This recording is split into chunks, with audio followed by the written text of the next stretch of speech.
आत चरावे, चाले गेले विसरून जावे, पुढे पुढे चालावे, जीवन गाणे गात चरावे, जीवन गाणे गात चरावे.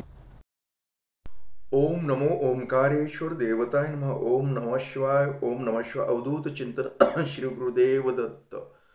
मंडळी, आपण ऐकत आहात माझं आत्मकथन संघर्ष जीवनाचा मार्ग शिवभक्तीचा. तर मंडळी, या कार्यक्रमामध्ये आपलं सर्वांचं हार्दिक स्वागत करतो. आणि पुढील भाग सुरू करण्यापूर्वी मागे काय झालं ते एक दोन सेकंदातच सांगू, जास्त वेळ घेत नाही आपला. तर मागील भागामध्ये आपण ऐकलं की मी बालाजीला गेलो. बालाजीला गेलो. बालाजी पसे मी 10 रुपये समजा त्या भोद जे दानाचा भोद आहे त्या भोदामध्ये टाकले. आणि मानसिक समाधानाबरोबर मला एक चमत्कार झाला. तसंच तर बऱ्याच जणाला चमत्कार होतो, मलाच म्हणून नाही, बऱ्याच जणांचे अनुभव आहेत अशी. आणि काय म्हणतात, जी मला आर्थिक संकट होतं ते आर्थिक संकट माझं दूर झालं. म्हणजे मला हा माणूस 600 रुपये महिन्यासारखं देत होता, तिथं मला खूप पैसा येऊ लागला. दुसरीकडे मी दुसरे कामं करू लागलो, म्हणजे ऑर्डर करू लागलो. इतर लोकांनी मला खूप मदत केली ऑर्डरच्या द्यायला लागल्या. मी माझी मेहनतच करत होतो, मला काय फुकट कुणाचं काही मिळालं नाही. मी माझे कष्ट करूनच मला भरपूर काही पैसा मिळत होता. आणि तो पैसा मी म्हटलं ना, त्या सीझनामध्ये मला 40-50 हजाराच्या जवळजवळ मला आले होते पैसे. आता ते आले पैसे, आता मी विचार करत होतो की आता ह्या पैशाचं कसं कसं नियोजन लावायचं, नेमकं भांडवल म्हणून आपल्याला पुढे काही व्यवसायामध्ये काही करायचं का, काय करायचं. म्हणजे बरेच माझ्या पुढे संकट म्हणा, विचार होते. कोणते, एक तर कर्ज होतं माझ्या मागे, एक दुसरं गोष्ट आपलं परिस्थिती, बायकोला मी काही करत नाही. समजा बायकोचं म्हणजे तिच्या काही इच्छा असतात, कपड्या लत्याच्या काही घेणं देणं फिरवणं वगैरे, अशा गोष्टी माझ्याकडून होत नाहीत. मग तिला एकदा तिची मनाची इच्छा पूर्ण करावी, काही तिला घ्यावं, हा एक विचार होता. तिला थोडंसं काहीतरी घ्यावं, कारण थोडंसं गळ्यामध्ये काहीतरी घ्यावं, कारण मंगळसूत्र वगैरे एवढं पाहिजे तसं नव्हतं, थोडंसं होतं. अशा काही गोष्टी मनामध्ये विचार राहिले की बायकोसाठी काही करावं, की व्यवसायामध्ये गुंतवणूक करावी, का लोकांचं कर्ज द्यावं, मग थोडं थोडं काय काय करायचं, किती पैसे किती गुंतवायचे, हा विचार येत होता. आणि नाहीतर मग व्यवसायामध्ये वाढवून काही करता येईल का, म्हणजे अशा मनस्थितीमध्ये मी दुकानावरच होतो त्या काम करत. तो इकडे तर बायको केवळ त्या बहिणीचे लग्न जमलेत म्हणून बहिणीच्या निमित्त अथवा काही निमित्त म्हणून इथून घरातून निघून गेली होती. आणि तिचं मन आता थोडंसं माझ्या विरोधात तयार झालं होतं. का विरोधात तयार होतं, म्हणजे तिची मानसिकता बनली होती. तिची बी काही चूक नव्हती, तिचं वय नव्हतं एवढं. हं? एवढी काही ती प्रोडालेली नव्हती. आता ती शेवटी वयात एवढे अनुभवतली नव्हती ना, त्याच्यामुळं तिला समजा दुसऱ्याचं बघितल्यानंतर साहजिक वाटणं, किंवा दुसऱ्याच्या आता किती चांगलं करते तर नवरे काही करते त्यांना किती. आता बहिणीचं त्याचा चांगले घर भेटले तिला, चांगलं म्हणजे चांगले ठिकाण स्थळं आले झाले भेटले. मग आपलंच कसं आहे, आपल्याला त्यांचे नवरे तर नोकरदार आहे इकडं बिझनेस म्हणून, त्याचं तिला थोडंसं ही वाटायला की आपलं खूप चुकलंय. आणि त्याच्यामुळं मला माझ्या विरोधात चिडचिडपणा निर्माण झाला तिचा. त्यानं होणं त्याच्यात काही चुकीचं नाही, एक वय असतं त्याचं, ती वय असतं, हे मी समजून घेत होतो. कारण खूप मी जग बघितलेलं होतं. आणि त्याच्यामध्ये तिच्या तशा विचारामध्ये काय व्हायचं, तिचे घरचे भर त्याच्यात टाकायचे, म्हणजे तिला हेवा वाटावं काहीतरी म्हणून. तिच्या घरचे किंवा हिला किती स्थळ चांगलं भेटलंय, असं दसलंय, अशा चर्चा घरगुती असल्यामुळे तिचं मन उदासीन झालं. आणि माझ्या विरोधामध्ये एवढं मनामध्ये भरल्या गेलं की ते लक्षात येत होतं माझ्या. ती आता तिकडेच होती, माहेरीच होती. ती बहिणीच्या लग्नाच्या निमित्तानं लग्न एक म्हणून गेली होती. अगदी ती काहीतरी असेल, पण आता आमचा संपर्क, मी इकडे बालाजीला गेलेलो होतो. आणि असंच मी दुकानामध्ये विचार करत होतो, पैसे तर साठलेत, आता पैशाचं काय नियोजन करायचं हा विचारात असताना तेवढ्यामध्येच एक तिचा फोन आला. फोन, आता त्यावेळेस मोबाईल नव्हते, त्या दुकानावर एक फोन होता दुकानावर. हॅलो फोन म्हणजे मोबाईल फोन नव्हते. आपल्या जुन्या काळातील फोन माहिती आहेत ना तुम्हाला. ते फोन होता. आणि त्यांच्या बी घरी फोन नव्हता. त्यांच्या शेजारच्या घरी येऊन, पाटील म्हणून शेजारी राहत होते, त्यांच्या घरी येऊन त्याने फोन केला मला. हं? आता फोन, आता कुणाचा त्यावेळेस काय नंबर ओळखू येत नव्हतं, म्हणजे काही दिसण्याचा हा प्रकार नव्हता. आपलं उचल, हॅलो, आता आम्हाला कस्टमर सारखंच, हॅलो. तिने म्हणली, मी बोलते, म्हणजे आता आवाज येऊन लगेच. हां. तर अश्विनीचं सोनीचं लग्न जमलंय, म्हणजे लग्न जमलंय, लग्न चांगलं भेटलंय, असं तिनं तिचंच चालू केलं. आणि लग्नाची तारीख काढली, तुम्हाला लग्नाला या. हं? तिला किती चांगलं भेटलंय, असं झालं तसं झालं, म्हणजे बोलण्यामध्ये म्हणजे म्हणजे मला शिनून बोलल्याने बोलायला येवली. हं? माझं सगळं असं झालं, पण त्यांना किती चांगलं भेटलंय, असं तिथं बडबड बडबड बडबड करे. मला तर बोलूच दिलं नाही चान्स. आता तिथं कस्टमर समोर, गिराईक वगैरे असं आलेले असतात, म्हणून मला काही जास्त बोलताही नाही गेलं. आणि मी, बरोबर, हां हां. मग माझ्या विचारात मनामध्ये होता की आता ह्या मोहिनीचे लग्न, तिनं तारीख वगैरे सांगितली, मिहुनीचं लग्न आहेत, दोन्ही मिहुनीचे लग्न आहेत. मग मिहुनीचे लग्न म्हणल्यानंतर माझ्या अगोदर बी लक्षात आलं की मिहुनीला काहीतरी घ्यावं, भेटवस्तू काहीतरी. एक मोठा मोठा आहे ना मी, आता तिचं आता मेहुण्या लहान आहे. एक माझ्या विचार होता, पैसे आहेत आपल्याकडे, आता थोडंफार त्यांना काही घ्यावं, मेहुण्याला बी काही द्यायला, मेहुणीसाठी काही करावं भेटवस्तू, हा पण विचार होता माझ्याकडे. आणि हिला पण काहीतरी घ्यावं, कारण आता लग्न म्हटल्यानंतर लग्नामध्ये मिरवायला साडी चांगली घ्यावी, सोन्याचा दागिना करावा एखादा. कारण त्यावेळेस सोनं असं नव्हतं, एवढं एवढं महाग नव्हतं सोनं. सोनं खूप स्वस्त होतं त्यावेळेस. तर असं म्हणजे विचार चालू असताना हिनं मला एवढं ताण दिला की माझे विचारच चेंज झाले. अगोदर मला आपुलकी होती कशी, की तिच्यासाठी काहीतरी करावं, थोडंफार पैसे, एक 2-4 हजार तरी आपलं खर्च करावी. म्हणजे मेहुणीला काही गिफ्ट घ्यावं, हिला म्हणजे काहीतरी असं करावं, असा विचार होता. पण हिनं एवढा ताण दिला की माझ्या बहिणीला किती चांगलंच भेटलंय, हीच उदं उदं करायला लागली. त्याच्यामुळं मला ताण आला. रे म्हणलं, ही आपल्याला तुच्छ समजालेत. म्हणजे आता घरच्या सांगण्यावरून, घरच्या लोकांनी, बहीण घालून हिच्या मनामध्ये द्वेष माझ्याबद्दल निर्माण झालेला.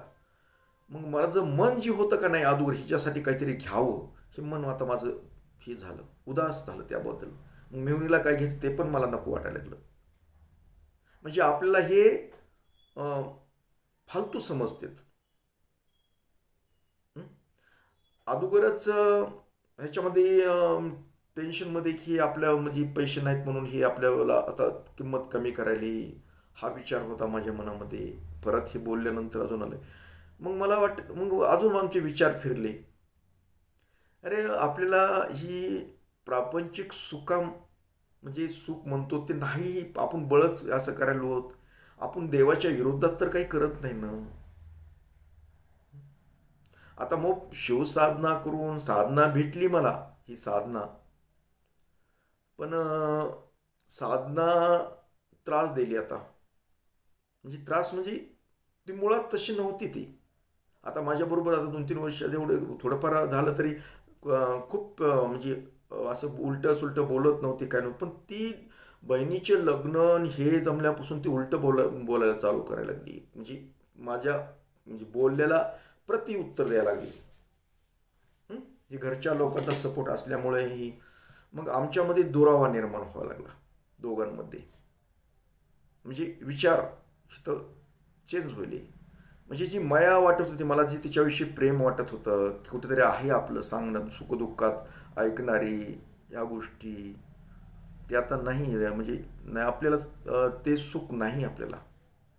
म्हणजे जे पूर्वीसारखंच झालं, क्षणिक बदलायचं. म्हणजे म्हणतोच ना आपण, देवानं काय जे केलंय, देवानं जे लिहून दिलेलं असतं त्याच्यात नाही बदल करू शकत आपण. तितक्यापुरतं होतं ते, पण नाही. मग ते पण विचार, कारण मी देवधर्मातला समजा अभ्यासू माणूस होतो, त्याचा अभ्यास करत होतो. अशामुळं मी समजून घेतलं की आपल्या जी नशिबात नाही ना गोष्टी, ते बळच हे करण्यात काय अर्थ नाही. ठीक आहे म्हणलं, आता लग्नाला जायचं का नाही, मला तर लग्नाला जायचं का नाही, तर कारण आपल्याला हिनं सांगितलंय. खरं तर हिनं सांगायला म्हणजे, खरं तर सासऱ्यानं सांगायला पाहिजे मला. त्यांनी नाही सांगितलं, पण जाऊ द्या बघूया म्हटलं बघू. पण मला जी त्याला भेटवस्तू घेऊन हिला काय घ्यायचं, हिला काय घ्यायचं, ही मन जी होतं का नाही, पैसे होते माझ्याकडे, ते मन आता माझं फिरलं, उदास म्हटलं. आता म्हणलं ती पैसे आता काय करायचे, जे आपल्याकडे पैसे झाले ते लोकांचे देऊन टाकायचे पैसे. धंद्याचंही बघू बघू पुढे काय करायचं ते, अगर दुसरे ती काहीच नाही, लोकांचे जे पैसे कोणाकोणाचे आहेत ते सगळे द्यायचे म्हणलं, जेवढे असतील जेवढे राहतील ते पुन्हा अजून बघूया. म्हणजे लोकांचं काही ठेवायचं नाही. कारण असा विचार आला की आपण आता एकटे पडलोत. कारण बायको एक आधार होता, तिचं बी मन आपल्याबद्दल आता वाईट वाटायला लागलं. मला वाटलं होतं की माझ्या ह्या परिस्थितीमध्ये साथ देईल, असं देईल, काय देईल, पण ते देणार नाही. म्हणजे माझं मन उदास उदास झालं. मी बालाजीहून आलो होतो, चांगलं झालं. बालाजीहून आल्यानंतर माझं पैसे फिशे सगळं माझं व्यवस्थित मार्गी लागलं. म्हणजे पैशाच्या बाबतीत माझे काही ऑर्डर फिटर न व्हायला लागलं, माझे पैसे मिळायला लागले. पैसे मिळायला गेले नाही, पैसे चालू झाला. आणि ज्याच्यासाठी मी, ज्या संसारासाठी पैसा मी गोळा करायला होतो, ज्याचे काम हिला सुख द्यावा, हिला काहीतरी करून घ्यावं, अगर प्रपंचात काही भर टाकावी, ह्या गोष्टीसाठी मी पैसा गोळा करत होतो, म्हणजे काम करत होतो, मेहनत घेत होतो. तेच जर सुख भेटत नाही आपल्याला, तर कशाला पैसा आपण गोळा करायचा, कशाला काम करायचं, हा पण विचार येऊ लागला माझ्या मनात. पण नाही, चला चाललंय म्हणलं. पण जी माझी हुरूप होता ते हुरूप कमी झाला. आणि अजून आपलं उदास उदास उदास वाटायलं. एकटा घरी यायचं, मायबाप त्यांचे त्यांचे आपलं बस, मी संध्याकाळी आपलं काम आलं, एकट्यानं झोपायचे विचार यायला लागले. मग विचार येले की अक्षरशः मी रडायचो, खूप रडायचो मी. इलाज नाही, ऑटोमॅटिक रडू यायचं. म्हणजे रड म्हणायला काही गरजच नव्हती. कारण आता आई वडिलांना काही वाटत होते त्यांच्या त्यांच्या मनातला, मी नव्हतो तो विचार करत. पण माझ्या माझ्या रूममध्ये यायचं, काहीतरी आपलं करून भात काहीतरी आपलं करायचं. मग कधी म्हणजे थोडंसं उदास, अरे मी कशासाठी करतोय हे काम, कशासाठी करतोय मी, ज्या गोष्टी मिळवण्यासाठी, जे सांसारिक सुख होण्यासाठी जे मला मी करतोय काम करायलो, ते कामातून सुद्धा म्हणजे आपल्याला ते सुख भेटत नाही. वाईट वाटायला लागलं, रडायचो मी. संध्याकाळी एकटं असं हे करायचं. आणि मग एक पर्याय होता माझ्याकडे, रडायला आलं तर नामस्मरण करणे, शिव जप करायचा. आठवण यायची का अशी माझ्याशी वागते ती लोक, का मला मला कुठंच कसं भेटलं नाही काही,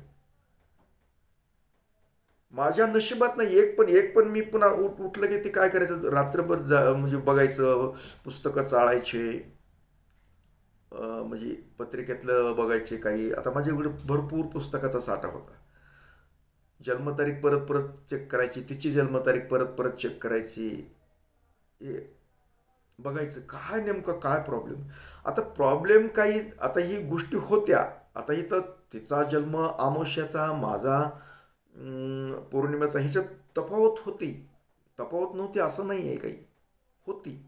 परंतु काही गोष्टी आमच्या मिळत्या जुळत्या होत्या, बऱ्याचशा गोष्टी मिळत्या होत्या. कारण पत्रिका तर म्हणजे जेवढी काही खराब दाखवत नव्हतं काही, पत्रिकेचा पण विचार करायचो. पण काही गोष्टी मला चांगल्या मग मला वाटायचं ही तशी नाही, हिला बाह्य हे ना बनवायला चाललंय.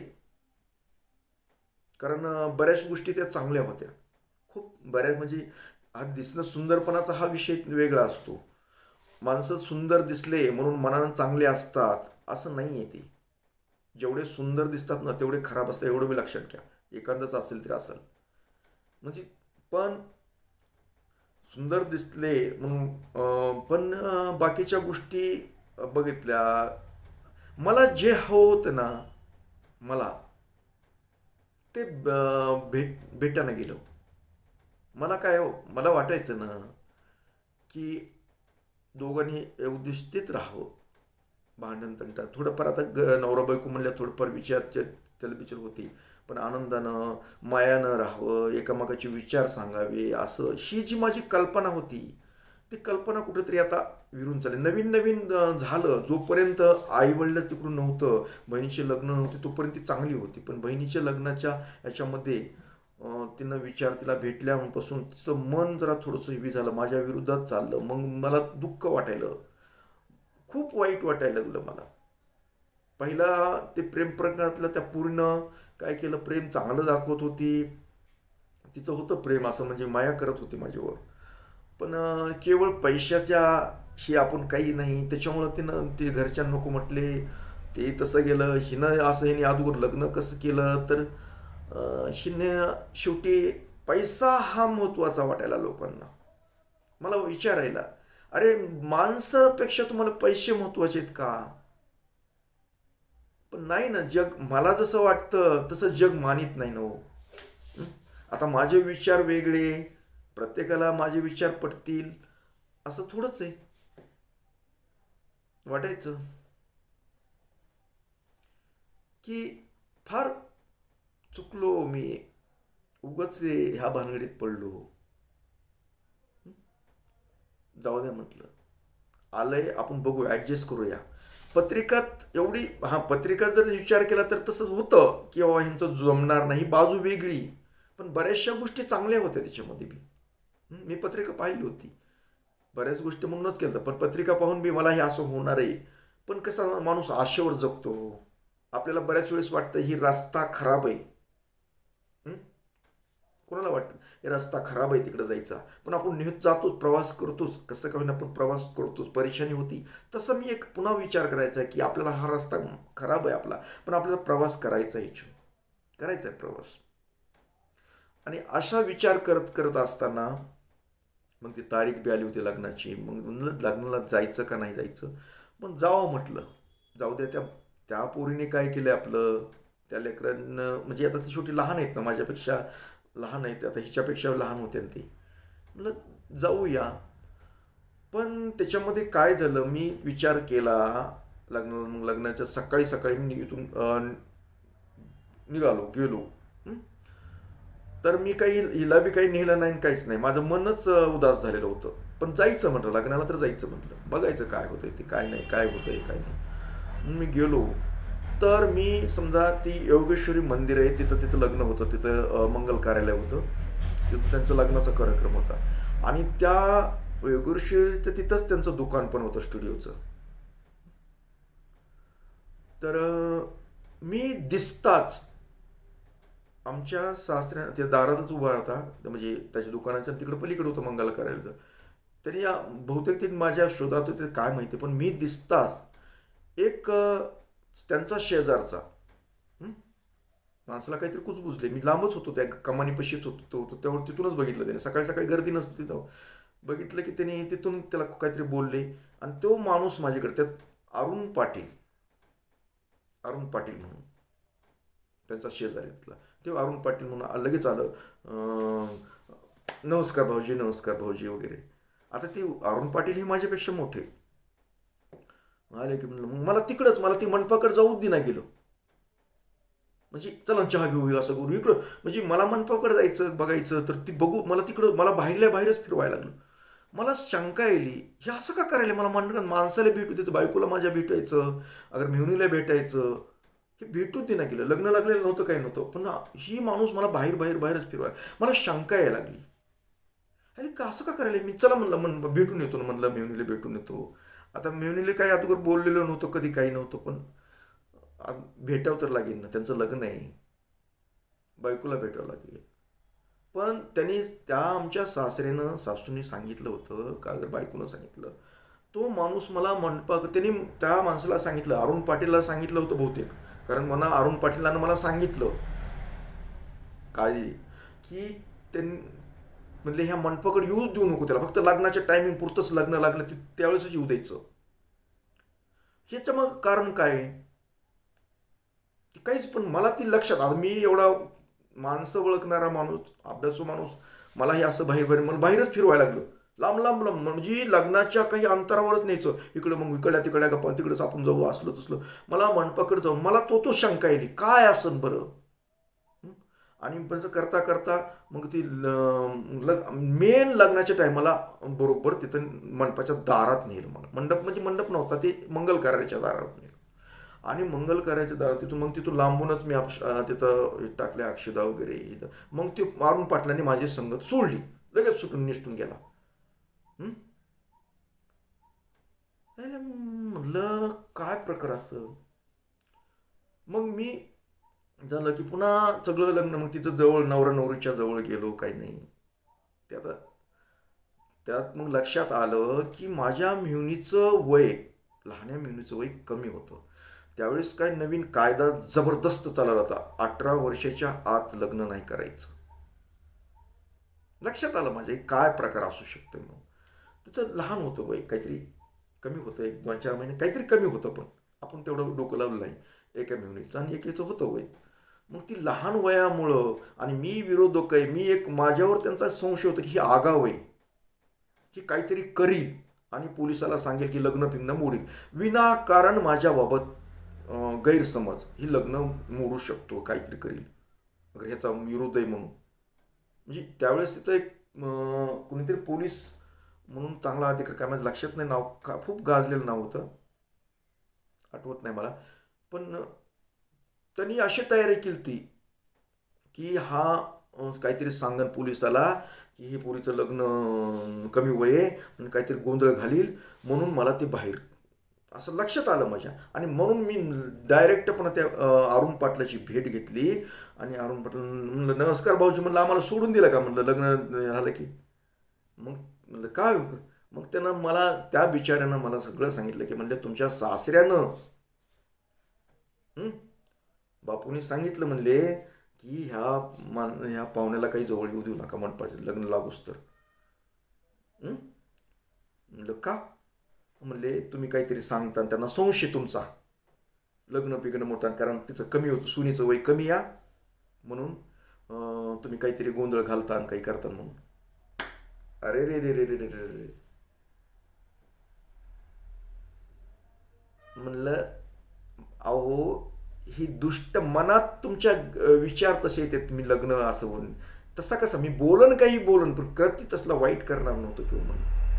अहो ती माझी समजा कसं बी असलं मेहुणी ना माझी ती, आणि ते त्या लेकरानं काय केलंय माझं. त्यांचं लग्न त्यांना व्हायला लागलं, चांगलं व्हायला लागलं, चांगले घरं भेटलेत. अहो मला काय करायचंय त्याचं, काय करायचं, मी कशाला करेन. पण तुझं नाही, त्यांना वाटलंय हे तर चुकीचं ना. संशय, माणसाच्या मनामध्ये संशय आला की ती काय होतं. मग मला यांच्याबद्दल अजून तिरस्कार निर्माण झाला.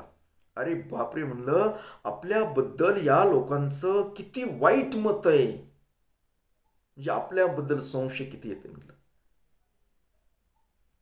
हे असं नसतं, मी आहे स्वभाव पण मी मोडणार नाही.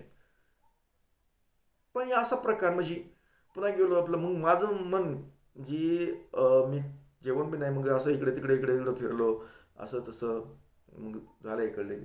आणि मला कुणी तेवढं काही बोललं बी नाही, काही नाही. म्हणजे ज्येष्ठ जावाई ही ज्येष्ठचं बेस्ट काहीच नाही इथं. मान सन्मान नाही, कारण आपण दरिद्री गरीब आहे, आपल्याला किंमत नाही. ही मोठे मोठे लोक, मोठ्याचे लोक आहेत ना, तिथल्या वागणुकीवरून मला लक्षात यायला लागलं की आपल्याला किंमत किती द्यायला, ती काही देणं गेली. वाईट वाटलं. सगळेच चांगलं चाललेलं होतं. आमची बायको तर काय तंतन, त्याला तर वाटायचं असेच असं करायला, म्हणजे चाललं. मी आपलं आलो, पुन्हा संध्याकाळी आलो, बघितलं, आणि मला म्हटलं चांगलं भेटलं, जाऊ द्या म्हटलं, भेटलं आपलं, म्हणजे आपण लोक त्यांना चांगलं मुलींना भेटलंय याचं, म्हणजे मी दरिद्री म्हणून आपल्याला किंमत कमी दिली. समजा लग्न समारंभात आपल्याला विचारलं नाही कुणी, काही नाही, काय नाही, कुठलं काही नाही, जाऊ द्या म्हटलं. कारण आपण महाग लागून केलेली मुलगी ती, अगर त्यांना. आलो गावाकडे, आणि बघा ना, देव माझ्या किती भल्यावर आहे. देव खरंच माझ्या भल्यावर होता. लगनसारीच होती, लग्न झालेलं होतं. आणि मी आता फोटोची ऑर्डर करत होतो त्या दुकानवाल्याच कामावर होतो. ती त्याची योगायोगानं असं होतं की केजमध्ये जे आमचे नातलग होते ते तहसीलमध्ये काय पुरी म्हणून त्यांच्या मुलीचं लग्न होतं. आमच्या पाहुण्याचेच होतं, ते पाहुणेच लागत होते. आणि त्यांच्या लग्नाचं ते चांगलं अधिकारी माणूस, लग्न बी हाय पाहायचं. मग तिथले ऑर्डर आमच्या म्हणजे मालकाने घेतलं. मग त्या ऑर्डरचं मग म्हणले महाराज, मला म्हणले गिरी महाराज, म्हणलं हां तुमच्या पाहुण्याचंच लग्न आहे, म्हणले पाहुण्याच्या पुरीचं लग्न आहे, म्हणले तुम्ही करू शकता का ऑर्डर तिथली? म्हणलं हो, कारण आमच्या पाहुण्याचं बरोबर झालं. म्हणलं तिथं दोन्ही म्हणलं पाहुण्याचं लग्न बी लावणं होतंय आणि ऑर्डर बी करणं होतंय. आता इकडून पाहुण्या बी ओळख असल्यामुळं त्यांनी मला सांगितलं की पाहुण्यानं म्हणलं की तुम्ही लग्नाला अगोदर 1-2 दिवसानं या. अहो म्हणलं म्हणलं येतो मी तसं. मग तिकडे 1-2 दिवसापासून मी तिकडं लग्न पाहुण्याचे तिथं बी हे करू गेलो आणि ऑर्डर लावली. आणि 2-3 दिवसाचाच फरक होता लग्न. आणि काय झालं होतं की अंबाजोगाईमध्ये ज्यावेळेस मंगल कार्यामध्ये लग्न लागलं त्यावेळेस मला बऱ्याच जणांनी पाहिलं होतं तिथं. आता समजा नवरा नवरी बरोबर फोटो वगैरे काढताना वगैरे, म्हणजे फोटो त्यांच्या असं उभारून काढतात ना, तसे मग तिथं पाहिले होतं बऱ्याच जणांनी पाहुणे तिकडल्या जी. आणि मग तिथं गेल्यानंतर त्या केकच्या लग्नामध्ये मी फोटो काढायला, आता फोटो काढणाऱ्या माणसाकडे बऱ्याच जणांचं पब्लिकचं लक्ष असतं. त्या नवरा बऱ्यापेक्षा त्यांच्याकडे बघत आहेत लोक असं करून. आणि मी फोटो काढत आणि मग तिथलं आमची जिथं का ती मुलगी दिली होती, जी बारकी मुलगी दिली होती तिकडं लांब, तिथल्याच कोणीतरी नातलगातली बाई, एक बाई आलेली होती. ते त्यांचं 2-4 जण होते, पण बाई एका बाईनं मला पाहिलं आणि लग्नामध्ये ते फोटो काढताना पाहिलं. आणि पुन्हा लग्न लागल्यानंतर ती बाई आली माझ्याकडे. आणि बाई आली म्हणली माझ्याकडे डायरेक्ट म्हणली फोटो तुम्हाला मी कुठेतरी पाहिलंय, म्हणले मी लग्नात पाहिलं वाटायला होतं मला. म्हणलं कुठं? अंबाजोगाईमध्ये त्या गिरी म्हणून त्यांचं लग्न होतं म्हणले. त्यांच्या पोरीच्या 2 पोरीचं लग्न एकत्र होतं, त्याच्यात पाहिले वाटेल. तुम्ही त्यांचे कोण? गिरी म्हणलं हां. म्हणलं पाहिलं असं म्हणलं आत्ता झालेलं ह्यात. हां 4 दिवसाखाली झाले. म्हणलं हो हो म्हणले तिथं पाहिलं. म्हणलं तुम्ही? मी म्हणलं मी पण गिरीच आहे. हो ना, ते जे म्हणले जावाई जावाई म्हणत होते, ज्येष्ठ जावाई ज्येष्ठ जावाई. आणि म्हणलं बरं बरं तुम्ही कुठले? म्हणले मी अमुक अमुक इथले, मी घाटनांदूरची. म्हणलं घाटनांदूरची? मग घाटनांदूर तिथं कशाला? नाही म्हणले आमच्या जिथं दिली का मुलगी तिथली आमची पाहुणे आहेत म्हणली, ते पाहुणे लागतात म्हणली. मग त्यांच्या पुढे त्या पोरात लग्नामुळं आम्ही आलो होतो म्हणले तिथं घाटनांदूरच्या म्हणून इथं अंबाजोगाईला. आणि तिथं तुम्हाला पाहिलं. मग म्हणलं बरं. मग म्हणले तुम्ही सगळ्यात उजवं दिसत होतात की हो? म्हणलं म्हणजे मला नाही काहीच कळलं नाही. म्हणजे उजवं म्हणजे? अहो म्हणली ती जी जाव आता आमची जाव आहे तिथले दुसरे जाव आहे त्यांच्यापेक्षा चांगलं दिसत होतात तुम्ही. म्हणलं बरं बरं. मग तिनं तसं म्हणजे हे केलं मला. आणि वास्तविक खरं पाहिलं तर तसंच होतो मी. कारण आता आपली आपली फुसारकी आपण मारायची नसते. तर ते त्यांचे जे दुसरे ते होते ना, जिथं नोकरदार नवरा होता त्याच्यापेक्षा 10 पटीनं मी चांगला होतो. म्हणजे काळा आहे मी गोरा नाही आहे मी, पण काळा भर नाही. पण तो जी व्यक्ती होता तो काळा झर होता. एवढा काही नाका डोळ्यात बी नव्हता, बी नीट असं काहीच नव्हता. फक्त पैसा नोकरी ह्या हिशोबानं लग्न लावलं होतं. म्हणजे नोकरीदार आहे, पण दिसायला हिरो म्हणलं तर मीच आहे. तुम्ही म्हणता असं कसं काय म्हणता? हो तिथं उजवा ती बाई म्हटली. मग मला माझी जाणीव झाली आपण लोकांना चांगलं दिसतो. तर ती म्हणली तुम्ही खरंच तुमचा जोडा खूप चांगला आहे हो म्हणली ती. म्हणजे तुम्ही खरंच चांगले दिसत होत म्हणजे तुम्ही उजवेच सगळ्यापेक्षा त्या जावयापेक्षा. त्या 2 जावयापेक्षा तुम्ही लय उजवीत. बरं बरं बरं बरं बरं ठीक आहे ठीक आहे धन्यवाद धन्यवाद. म्हटलं बोला. तुमचं कसं ना? म्हणले पण तुम्ही ज्येष्ठ जावई होतात आणि तुम्हाला कसं किंमत नव्हती. म्हणलं मला काही किंमत नाही. आता मोठ्या घरचे म्हणलं, मी आपला दुसऱ्याच्यात नोकरी म्हणलं ही काम करतोय म्हणलं, ह्या फोटो स्टुडिओवाल्याचं काम करतोय म्हणलं, मी काय फोटोवाला दुकानदार आहे काय म्हणलं, मी याच्या कॅमेरा आपला चलवायला का ऑपरेटिंग करायला आहे म्हणलं मी इथं. बरं बरं म्हणलं. म्हणली आणि म्हणलं ती लय मोठे आहेत म्हणलं माणसं, असं सांगत होते त्यांच्या घरी फॅक्टरी वगैरे असं तसं ही. मग ती बाईनं काय सांग मला म्हणली, अहो कशाची फॅक्टरी काय हो म्हणली. म्हणलं म्हणजे आईस फॅक्टरी. अहो नाही म्हणली, आता तुम्हाला सांगायसारखं नाही. आई म्हणलं काय आहे नेमकं. जाऊ द्या, ती काय तुमची पाहुणे लागतात का. म्हणलं फॅक्टरी आहे म्हणली, पण ती सावत्र जी दिलंय ना, ती सावत्र पोरगा आहे ती.